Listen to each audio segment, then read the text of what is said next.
Alors, est-ce que finalement, Ma France à moi n'est pas le résultat, en tant que création, n'est pas le résultat naturel de tout ton parcours? Bah, ma France à moi, oui, c'est parce que j'avais. Les mots me font peur, en fait, parce que les mots, quand on dit les mots, bah, ils ont une résonance. Et pour moi, quand j'ai 46 ans, mon fils, j'ai deux enfants, diversité, qu'est-ce que ça veut dire la diversité pour eux? La diversité pour eux, où j'ai des frères qui sont mariés et des sœurs à des Sénégalais, à des Portugais, des Français. Donc finalement, mon fils qui a 10 ans, il s'appelle Otman. Ses petits cousins, ils sont blacks, ils sont portugais, ils sont français. Comment, pour lui, qu'est-ce que ça veut dire la diversité? Comment ça peut résonner dans sa tête la diversité? Ça ne veut rien dire pour lui. Il y a 15 ans déjà, quand j'ai produit cet album, quand il y a eu cette flambée de violence à l'époque, quand il y a eu le Stop la violence, j'ai produit un album qui est resté totalement inaperçu, Brise de conscience, que j'ai produit avec un rappeur qui s'appelait Fawzi Tarkani, où j'avais réuni à l'époque Bernard Lavilliers, Zinedine Zidane, Gad Elmaleh, Passy Shuriken, déjà? Passy n'y était Il pas, n'était pas encore. Cheb Mami, Smaïlo. Donc j'ai réuni cette l'âme à l'époque, Carole Frédéric, etc. Et sur la thématique de la violence, des rappeurs comme il y avait Jimmy Sissoko, Ouais. Kazé, bon voilà, La Rumeur. Donc tu vois, tous ces rappeurs qui aujourd'hui sont devenus des artistes majeurs dans ce pays. On fait cette compile produit par Universal Polydor avec un garçon merveilleux qui s'appelle Jean-Philippe Allard qui a dit ok, on fonce, ton projet est vachement sérieux Momo. Et on s'est rendu compte qu'en fait on était heurté, Zinedine Zidane. Et en fait quand je suis allé en radio, en médias, un boycott total. Et à l'époque, si tu veux, il y a une quinzaine d'années, quand on a produit ce disque, je me suis dit mais mince, on parlait déjà nous du microcrédit dans les banlieues. Parce qu'on dit on ne prête qu'aux riches. Donc si on veut accompagner des projets dans des banlieues, il va falloir faire deux choses. C'est accompagner la création d'entreprises, de donner, je dirais, à un moment donné, permettre à des jeunes. On voulait créer un fonds. Et la deuxième chose, permettre de donner des bourses à des jeunes qui voulaient poursuivre leurs études. Je me suis dit, super, tout le monde va nous ouvrir les portes. Je me dis, comme les Restos du Cœur, on a quand même tous les artistes qui font. Bernard Lavilliers qui était ouvrier, Zinedine Zidane, c'était la France de 98 quand même, toi. Là, mais à l'époque, les gens étaient, toi, quasiment Kamel d'Alliance Ethnique, les Noubianes. Tu te dis, là, tout le monde va réagir. Et là, en fait, personne, en fait. La seule personne qui nous a aidés dans ce projet, je me souviendrai toujours, c'était au Victoire de la musique. J'en ai parlé à Michel Drucker. Ça a été la seule personne, le disque n'était même pas fini, qui m'a dit, je t'accueille, Momo, tu viens présenter 20h30 ton projet. C'est le seul journaliste. Le seul. Et je le dis parce que on me dit ouais, souvent, ouais, mais je dis non, c'est le seul qui a dit ok. Et je m'en souviendrai toujours. Parce qu'il faut rendre hommage aussi. Absolument. Et tu vois, Bien sûr. et lui, c'est le seul. Tout le reste. Donc je me dis, ah bon, bah Et alors les voilà. raisons, un peu? Mais je pense que les raisons, c'est que ça fait peur. Ça fait peur. Cette France fait peur, en fait. Cette France du mélange, elle fait peur. Elle fait très peur. Et donc, si tu veux, aujourd'hui, depuis 10 ans, je me suis bagarré parce que moi, j'ai besoin d'avoir des projets qui ont du sens. Comme Faudel a eu du sens à un moment donné. Quand Faudel était deuxième, troisième personnage préféré des Français, c'est que ça avait du sens à l'époque. Bien sûr. Le Front National était montant et que nous, nous enfants issus de l'immigration, même dans la culture, dans la transmission du rail et de la musique maghrébine, et qu'on se dise, voilà, on a pu être à un moment donné être numéro un, et puis et donc voilà, on s'est dit, bon, donc cette France-là, elle existe, elle nous écoute finalement. Donc pourquoi je fais aujourd'hui ma France à moi, c'est aussi ce ras-le-bol en fait, de toujours être dans un no man's land, tu vois. J'ai l'impression d'être dans un désert, si tu veux, où en fait on a beau traverser, on ne trouvera jamais d'eau, quoi. Et j'ai l'impression que les jeunes d'aujourd'hui, si tu veux, qu'est-ce qu'il faut leur donner? C'est leur donner de la perspective, il faut leur donner du rêve, il faut leur donner de l'espoir.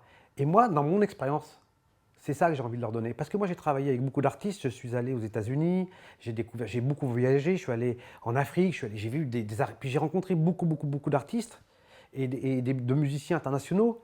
Tu vois, c'est pas un hasard que quand on fait un 2, 3 soleils à l'époque, je me souviens, tout le monde boudait ce projet. Tout le monde l'avait boudé, tout le monde disait ils vont se planter, ils vont se planter, ils vont se planter. Sauf qu'aujourd'hui, tout le monde dit bah ouais, ça a été dans la mémoire collective un projet super important, Ouais, comme carte de séjour, comme Faudel, à un moment donné, ça a marqué à un moment donné l'histoire. Et moi, je suis content de faire partie de cette histoire, finalement, parce que je me dis finalement, tout le monde a dit vous êtes des nuls.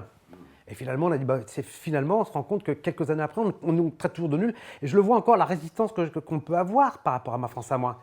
Et si à un moment donné, tu ne mets pas l'accent et tu ne mets pas un coup de projecteur et tu ne valorises pas, finalement, on est tous responsables de ce qui peut se passer. On sera responsable qu'à un moment donné, que les gamins vont plus s'armer. La violence, elle est montée. C'est-à-dire qu'aujourd'hui, les gamins sont armés. Les gamins sont passés à des stades beaucoup plus Ouais, de banditisme. de banditisme. On voit bien. Mais nous, les adultes, qu'est-ce qu'on fait? On n'a pas une responsabilité, que ce soit les adultes, tu dis, mais je m'intègre dedans. Nous avons une responsabilité. Moi, je n'ai pas envie de voir un jour mon fils se prendre un coup de couteau pour une histoire de cigarette. Je n'ai pas envie de voir un jour mes neveux ou mes nièces se faire violer. Tu vois. Et on est dans cette France-là aujourd'hui. Donc, pour moi, faire Ma France à moi, c'est de me dire, 20 ans après, dans ma carrière de producteur, d'éditeur, de manager, et je me dis, non, essentiellement les textes sont écrits par des grands auteurs et compositeurs. On a des auteurs comme Ridan, qui sont aussi des interprètes, Rachid Taha, Bernard Lavillier, Passy, en passant par d'autres. Zebda nous a donné, Zebda va peut-être aussi faire un texte qu'on s'était vu aussi avec Moussé Hakim. Et le rap aussi. C'est-à-dire que le texte pour moi, sur la thématique Ma France à moi, écrit par des grands compositeurs, des grands auteurs. Jean Fauque va nous écrire un texte, c'était aussi l'auteur de Bachung, qui est un ami. Donc on va teinter en même temps de vrais textes où on retrace un peu toute cette histoire, mais même Khaled Oukada, tu vois, qui sont des compositeurs et des auteurs qui vont parler de cette thématique de Ma France à moi. On va justement, ça va être un vrai voyage jusqu'à aujourd'hui, quoi. Qu'est-ce qui a à un moment donné teinté nos vies, nos enfants, et pourquoi à un moment donné ces jeunes ont besoin à un moment donné de s'inspirer de toutes ces musiques et de toutes ces influences. C'est-à-dire, c'est pas déjà, il faut les faire comprendre d'abord que c'est pas un projet matériel, c'est un projet du cœur. On sélectionne les gens du cœur. Il faut leur faire comprendre aussi que dans l'équipe aussi, c'est les gens du cœur qui sont là. Il faut qu'ils ressentent ça avant même de commencer les répétitions, de faire au moins des rencontres en famille, manger ensemble, discuter ensemble, rigoler ensemble, avant de commencer les répétitions pour qu'il y ait le lien familial. Une fois qu'il y a ce lien familial, si on commence à bosser, on va bosser en famille. C'est-à-dire que ça ne reste pas dans le truc de matériel dans la tête. Déjà, on s'est connus 2 jours, on a discuté, on a rigolé, on est en famille, et puis personne ne rabaisse personne, et puis le travail, c'est le travail. Ça, c'est autre chose.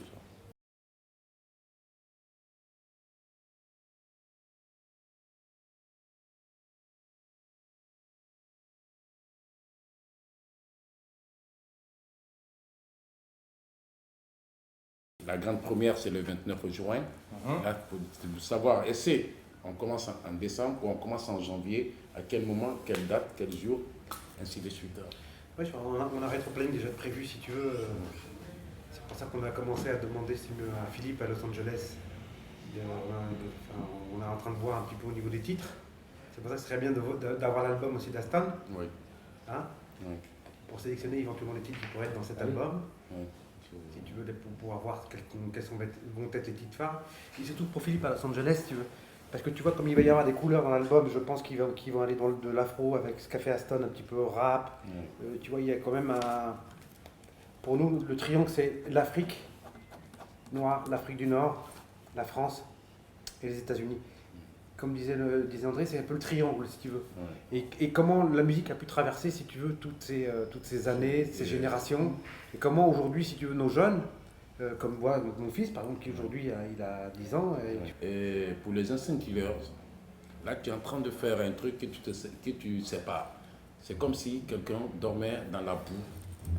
Et puis il est là, il est en train de se noyer comme ça. Ça reste au moins 1 minute. Tu meurs, tu viens, tu le sauves. C'est ça que tu es en train de faire pour eux là. Écoute, je ne sais pas si c'est en train de sauver, mais je crois que le talent. Non, il y a le talent, mais c'est ça que tu es en train de faire. Ouais. Ça, c'est de reconnaître. Il y a le talent, on peut trouver le talent. En décembre, si tu veux, on fait avec la ville de Clichy, qui va nous accueillir en résidence, parce qu'ils vont nous filer ils nous prêtent les infrastructures pour pouvoir faire les répétitions, le théâtre Rudebeuf pour faire la représentation du spectacle qu'on va travailler durant ces 6 mois. Et après, je pense que toi et Coco, il va falloir qu'on fasse un travail de détection. Oui. Tu vois, et dans ce travail de détection, je pense que nous allons, dans ce travail de détection, voir avec toi et je pense Coco, Oui, sélectionner les danseurs. justement. Alors moi, j'ai pensé à beaucoup de choses parce qu'en même temps, si tu veux, je me nourris de beaucoup en ce moment de musique. Parce que c'est vrai, depuis le mail de chez ZDD, moi je pense partir à Los Angeles. Et je suis content que Philippe ait accepté, si tu veux, de travailler sur la musique. Ouais. Puis avec tous ces jeunes qui vont pouvoir à un moment donné interpréter les chansons, puis qu'on ait vraiment un son, tu vois, qui soit old school, des années 70 en passant par les années 80, puis pour moi passant les années 90. Tu vois, qu'on sente que voilà, nous on est capable de traverser toutes ces générations, toutes ces années, etc. Que la musique va nous permettre d'aller et à travers ces tableaux, parce qu'il va falloir rentrer dans tous ces différents tableaux. Et ce travail de détection il va être important pour toi et Coco, surtout, pour faire le choix. C'est là qu'il faut on doit savoir, on doit prendre combien de danseurs. Mais c'est toi qui vas me dire combien de danseurs, parce que nous, on va, je pense, en garder 4 ou 5 de Clichy. Nous, on trouvait ça très important, parce que là, on avait travaillé beaucoup d'enfants, de préados et d'adolescents, et de jeunes adultes. Là, c'est une troupe, je dirais, à consonance professionnelle quand même. Maintenant, c'est plus, tu vois, on va monter tu vois. Je pense qu'on est parti, si tu veux, après, je pense, ce que disait Dédé dans son timing, de pouvoir faire soit la grande halle ou le Zénith, tu vois, parce qu'on en discutait avec les différents ministères, pourquoi pas le faire au Zénith. Et en termes de promo, on va ratisser plus large parce qu'on a une attachée de presse qui va travailler sur l'image de la troupe et travailler sur le dispositif aussi de lancement de la troupe les dates en prévision, ce que j'ai vu sur l'année, je crois, 2011-2012. Moi, je vais voir ça avec Coco. Voilà. Vous avez travaillé quasiment dans les plus grands ballets, toi et Coco. Oui. Donc si tu veux, vous pouvez nous donner cette dimension que moi je n'ai pas, que nous on sait faire de la musique, on sait, je pense, écrire des histoires. Mais je pense après nous, danser. Les histoires, on pratique sur scène. Voilà. On prend vos histoires. Après, comment vous racontez? Après, c'est votre travail. Moi, je ne sais pas faire ça. Non, je le dis tout en toute honnêteté. Là, ils m'ont vu, ils m'ont dit, ah, grand, on est là, parce que grand chez nous, mon grand frère bosse, on est là.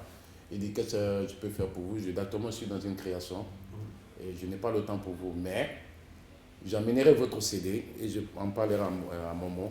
S'il est d'accord, vous venez juste pour voir si on peut vous introduire quelque part. C'est là que je suis venu, je parlais avec Momo. Momo m'a dit, amène-moi les enfants. Ils sont venus. Le même jour, ils sont venus, ils ont cartonné. C'est comme s'ils étaient dans la troupe, ça faisait 10 ans quoi. Moi, ils m'ont mis de côté. Ils me connaissent, ils connaissent comment je travaille. En fait, quand les enfants sont venus, il y a eu l'ouverture de la DSO. C'est-à-dire, de 1, tous les enfants de la rue sont ouverts, des petits, de A à Z, et tout le monde était ouvert quoi. Parce qu'ils sont venus, ils ont fait bam. Ils ont dit, écoutez, nous on vient de la Guinée, en Guinée, on n'a jamais rêvé qu'on va travailler avec vous. Maintenant, c'était ça dans leur tête. Maintenant, on est là, on vous donne ce que vous vouliez. Même les répétitions, les enfants, ils donnaient quoi. Et dit, on n'était pas censé d'être là. Maintenant, comme on est là, on vous donne. Et les enfants, ils ont réussi comme ça. Et ça, ils sont devenus une famille.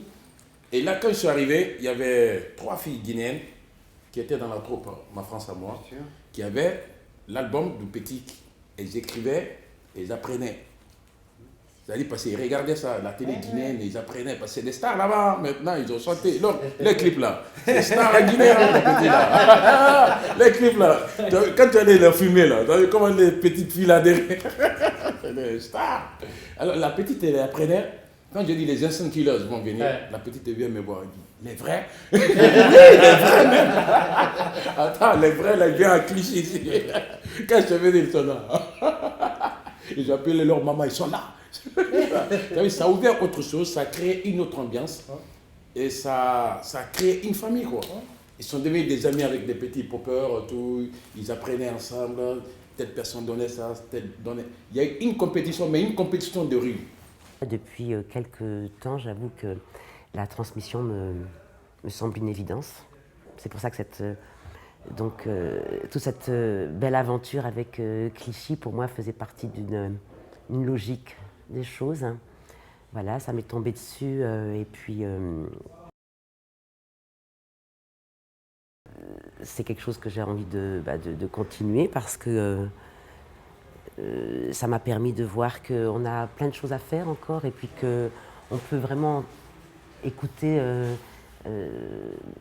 ces jeunes, que leur folie d'ado n'est pas absurde, que nous encore on a des folies d'ado et puis donc c'est un échange où on leur apprend autant qu'ils nous apprennent, qui nous apprend aussi à décloisonner, à enlever les barrières, les préjugés et puis à être dans cet échange de talents, parce que c'était des jeunes, ce sont des jeunes à Clichy qui ont un énorme talent. Et puis nous, on est là, il me semble, les adultes, pour canaliser ces talents et puis leur donner des outils. Ensuite, pour eux, ils en feront ce qu'ils voudront en faire, hein, mais pas que sur un point artistique, je pense que c'est même sur un point humain. Comment après ça pourra leur servir dans leur vie à eux, d'adultes, l'épanouissement de chacun. C'est toujours un challenge, de toute façon, quand on démarre quelque chose comme ça, parce qu'on ne connaît pas les gens et les gens ne nous connaissent pas. Et puis, je prépare pas, en général, je ne prépare pas trop le travail en avance. J'essaie de garder une ouverture, une spontanéité de ce que je reçois de ces jeunes gens et puis de mon ressenti. Donc là, je trouvais que c'était assez original et assez, comment dire, gonflé, enfin, d'amener la danse contemporaine dans ce projet parce que ce n'était pas du tout leur univers ni leur langage. Leur univers et leur langage, on le connaît, hein, c'est leur époque, c'est le hip-hop, le rap, l'acrobatie, enfin toutes ces choses-là. Pas du tout la danse contemporaine, pour la plupart, je pense qu'ils n'ont jamais été voir un spectacle de danse contemporaine, mais donc moi j'avais autant à apprendre d'eux et eux de moi pour voir comment finalement on parle de la même chose. On est là à essayer de voir comment on peut transformer une technique en poésie. Comment on peut faire un spectacle avec tous ces médiums différents, que ce soit du hip-hop, que ce soit du chant, que ce soit du théâtre.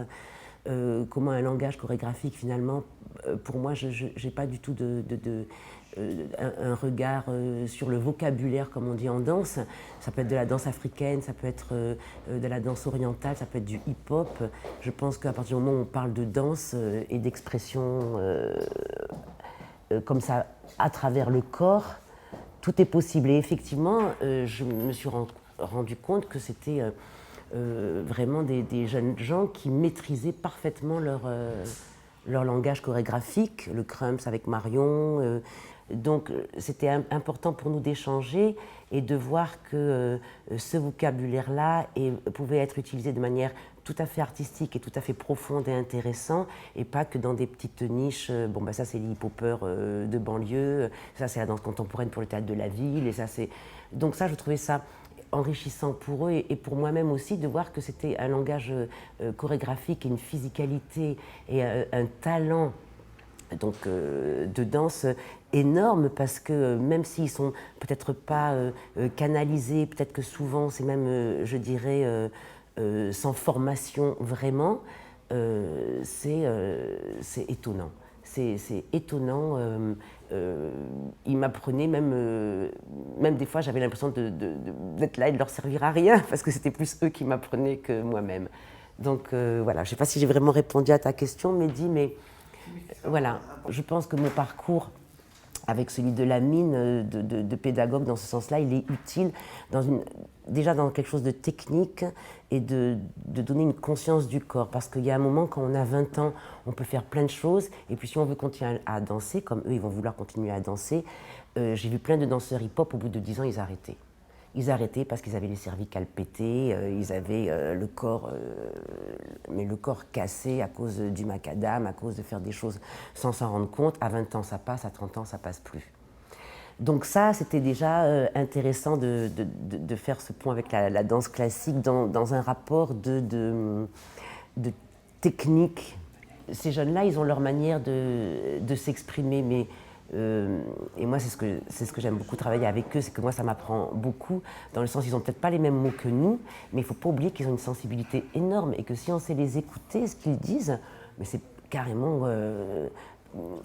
mais c'est pas plus idiot que quelqu'un qui aurait des beaux mots. Enfin, c'est idiot ce que je dis, mais mais ils ont vraiment cette sensibilité artistique, humaine, de réflexion sur de la place qu'on leur donne dans la société, politique. Ils sont très engagés, hein, très très engagés. Je pense que toi, dans le domaine parce que nous on appelle parce que tous ces jeunes là qui veulent faire des choses avec le rap ou avec le hip-hop, la machine est lancée, ils ne s'arrêteront pas. Donc autant les écouter, les suivre et puis aller ensemble.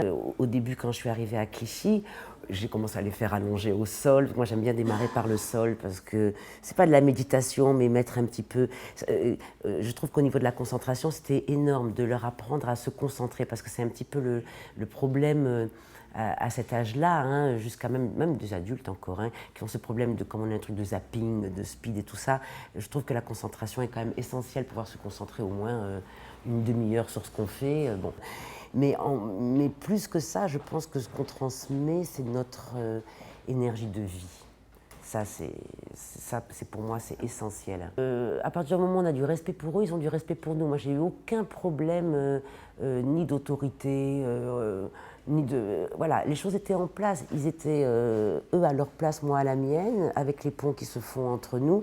Et il n'y a jamais eu de problème. À partir du moment où on est respecté mutuellement, je vois pas où... Après, on peut discuter si on n'est pas d'accord. Des fois, ils étaient un peu déstabilisés.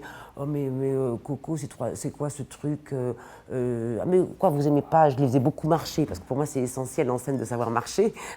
On peut... Voilà, ça c'est une chose aussi intéressante par rapport à leur culture de hip-hop, c'est qu'ils savent tout faire, hein, la tête en bas, les pieds en haut, les machins. On leur demande juste de marcher, de traverser le plateau et d'être juste présent là, sans avoir la capuche ou les mains dans la poche. Ça, ils ne savent pas. Donc ce que j'ai essayé de leur apprendre, moi, c'est plutôt comment dire, avoir ce charisme qu'on doit avoir quand on est en scène et qu'on doit avoir aussi quand on est dans la vie. Parce qu'ils ne seront peut-être pas danseurs demain, mais peut-être qu'ils vont devoir passer des entretiens pour un emploi et tout. Et ça, je pense que c'était important pour eux, quoi qu'ils fassent dans leur vie, de se rendre compte on a tous quelque chose à dire déjà, et puis on a tous un charisme en soi. Et souvent, on se cache, eux particulièrement, derrière une façon de s'habiller. On est tous dans des codes. Hein, pourquoi les riches s'habillent comme ça, les pauvres s'habillent comme ça, les pauvres personnes. Donc j'essaie de leur montrer que, au-delà de ce qu'ils savaient faire, ce qui était important, c'était cette espèce d'universalité, d'être juste une personne qui a sa présence, qui peut être beau à regarder sans bouger, juste traverser un plateau, juste être assis. Donc à chaque fois qu'on faisait quelque chose, je leur disais les mains dans les poches, pof, ils sortaient les mains des poches, le chewing-gum, pof, ils enlevaient le chewing-gum, le portable, hop, ils enlevaient le portable. Et donc c'était juste des attitudes, mais qui leur serviront tout le temps.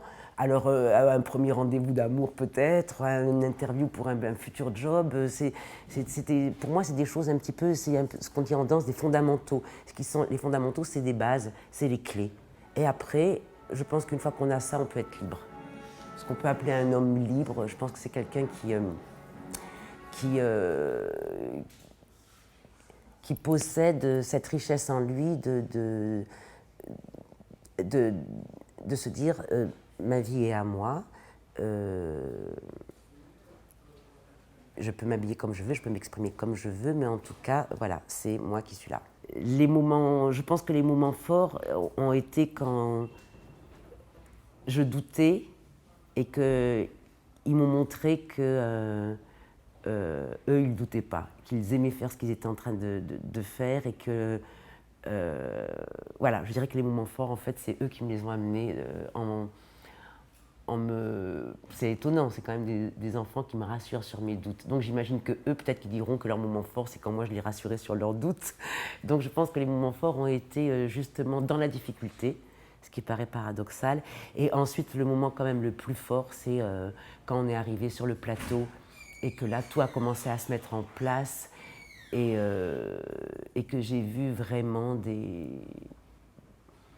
artistes.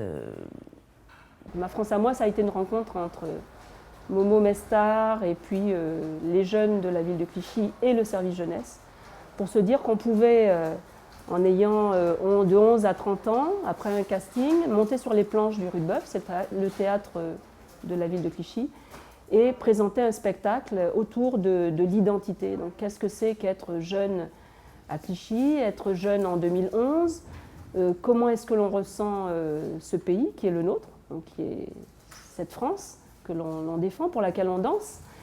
Et voilà, ça s'est passé de cette façon-là, avec un projet autour de professionnels de la danse, du hip-hop. Nous sommes rentrés dans le Paris hip-hop. Ce projet, maintenant qui a 4 ans, en fait, on est à son tout début finalement, puisque aujourd'hui, on se retrouve avec ce spectacle de l'année dernière qui a permis une détection de jeunes talents.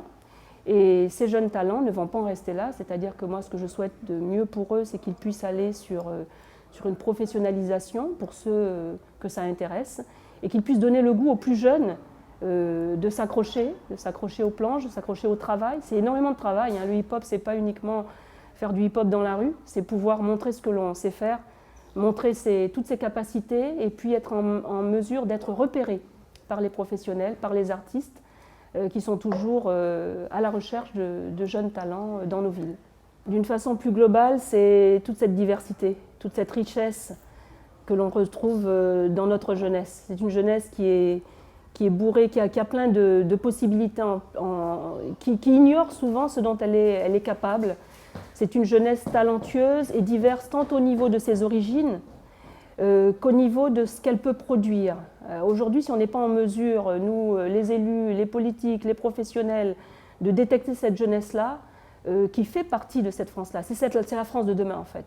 La France de demain, la France d'aujourd'hui, c'est celle-là, celle sur laquelle on peut compter, celle que l'on appelle souvent à voter. Et avant d'appeler cette jeunesse à voter, il faut lui donner toute sa place dans la société. Donc c'est lui donner sa place au niveau culturel, au niveau politique. Voilà, c'est cette jeune génération qui est en marche depuis pas mal de temps, qui a des choses à nous dire. Et voilà, moi, ma France à moi, c'est celle-là. Qu'on est vraiment dans l'esprit des Jeux Olympiques avec un vrai passage de relais d'une génération à l'autre. Et cette intergénération, elle se fait entre les 11, 12, 13, 14 ans et les plus grands qui vont après 25 ans. On sait bien que la jeunesse, c'est bien au-delà de ça.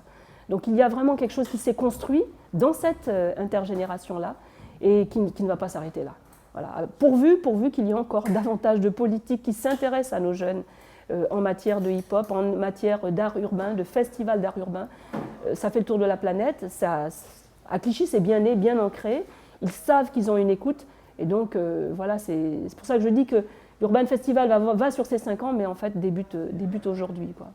Dès lors qu'il y a eu cette prise de conscience, cette brise de conscience, pour se dire que une France nouvelle est née avec un nouveau regard. C'est ce regard des jeunes que je défends.